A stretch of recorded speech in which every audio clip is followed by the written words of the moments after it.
Kag sa numero 1 sa mga balita, subong nga adlaw.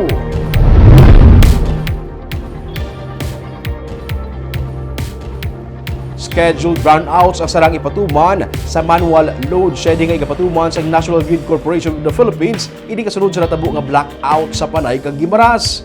May report si Nico Delfin.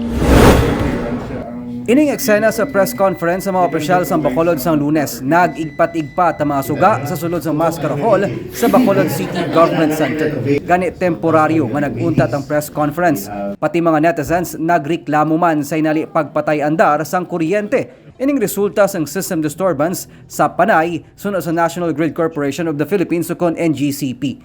Sumugod sa Martes, nagpagawa na sang advisory ang NGCP sa posible manual load dropping sa Negros o kung ang mano-mano nga pagdula sang load sang kuryente sa isa ka area, bangod mas mataas ang demand sa kuryente pero limitado lang ang masupply nga kuryente sang power generators. Ang tagdumalahan sang Central Negros Electric Cooperative ukon Seneco nagahulat man sang abiso para diri. Sang Monday, voltage fluctuation na cause sang NGCP o kon sa transmission line naton.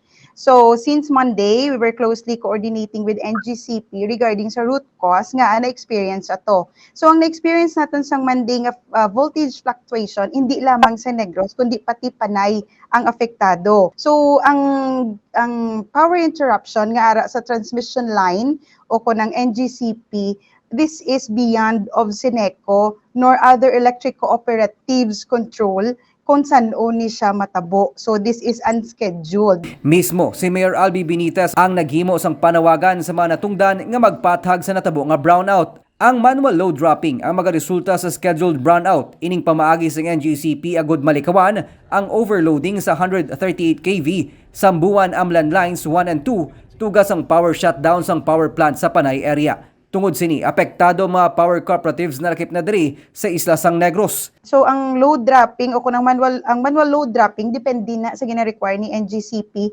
ang capacity kag ang kalawigon. So usually last na siya 1 to 2 hours. Ginausisa pa sa NGCP kung anong kabangdanan sa power blackout sa Panay. Pero basta gani may problema sa power supply sa Panay, apektadong Negros bangod nagakuha kita sang supply sang kuryente sa isa lang ka grid. Kung may problema man sa power supply sa Negros, apektado man ang Panay. Nico Delfin para sa DigiCast Negros.